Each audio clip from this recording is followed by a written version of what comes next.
2024 की फाइट के लिए तैयारी जोर शोर से शुरू हो गई है। एक तरफ नरेंद्र मोदी अमित शाह के अगुवाई में एनडीए तीसरी बार दिल्ली की सत्ता पहुंचने का दम भर रही है, तो दूसरी तरफ विपक्षी दलों ने खुद को संगठित करके इंडिया नाम से बीजेपी और मोदी के खिलाफ उतरने का ऐलान कर दिया है। लेकिन इस पूरी तैयारी से कांग्रेस पार्टी लाइन लाइफ में आई है। कांग्रेस पार्टी का नाम नए नवेले गठबंधन और उसके छोटे छोटे दलों को परेशान कर सकती है। इंडिया गठबंधन में कांग्रेस कैसे सेंधमारी कर सकती है, देखिए आकाश तक के इस स्पेशल रिपोर्ट में। सियासी लड़ाई अब इंडिया बनाम भारत पर आई। बीजेपी ने घेरा तो कांग्रेस ने दी सफाई। विपक्षी पार्टियों ने अपने गठबंधन का नाम इंडिया रखा। इसके बाद अब लड़ाई इंडिया बनाम भारत पर आ गई है। इसके साथ ही इंडिया में डी का मतलब क्या है, इसको लेकर बीजेपी तसकस रही है। लोकसभा 2024 में 26 विपक्षी दल इंडिया नाम के गठबंधन के साथ उतरेंगे। यह गठबंधन यूपीए संयुक्त प्रगतिशील गठबंधन की जगह लेगा। कांग्रेस समेत 26 पार्टियों के इस गठबंधन का मुख्य एजेंडा भारतीय जनता पार्टी के गठबंधन एनडीए यानी राष्ट्रीय जनतांत्रिक गठबंधन को टक्कर देना है। लेकिन अब लड़ाई इंडिया और भारत के बीच आ गई है।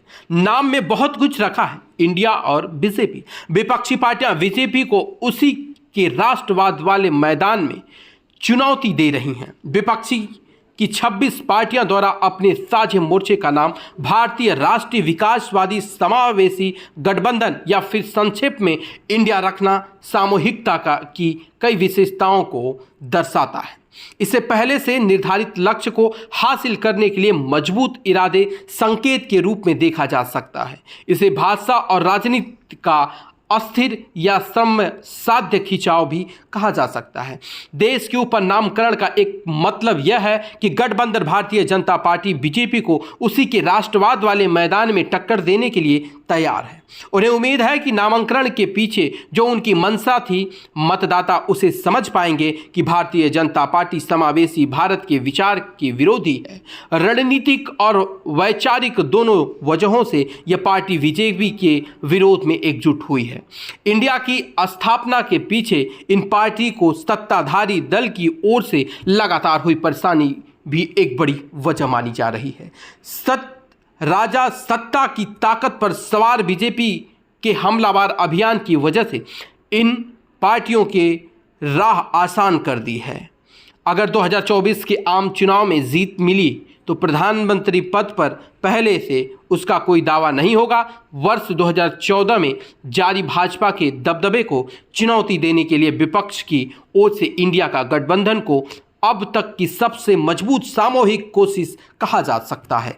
कांग्रेस इंडिया की धुरी है, लेकिन इसके कई घटक दल देश के कई हिस्सों में कांग्रेस के साथ सीधे मुकाबले में रहते हैं। पश्चिम बंगाल, पंजाब और केरल में इंडिया घटक दल एक दूसरे से सीधी लड़ाई लड़ते रहते हैं। इसलिए उसके गठबंधन बनाने का दावा दीगर वजहों से अवास्तविक लगता है। फिलहाल इंडिया की ताकत इसमें शारीरिक सभी पार्टियों के इस एहसास में छुपी है कि उन्हें अभी बड़ी राजनीतिक लड़ाई लड़नी है। भले ही इन पार्टियों ने बहुलतवादी भारत के साझे दृष्टिकोण से सहमति जताई हो, लेकिन सीटों की साझेदारी करना एक बहुत बड़ी चुनौती साबित होने वाली है। इस गठजोड़ में शामिल कई पार्टियों और नेताओं पर भ्रष्टाचार की जांच और मुकदमे चल रहे हैं, जिसकी वजह से वे बीजेपी के प्रलोभन और दबाव में के आगे कमजोर पड़ सकती है। इस हफ्ते पहले बेंगलुरु में हुई बीजेपी बैठक में शरीफ हुए नेताओं के बीच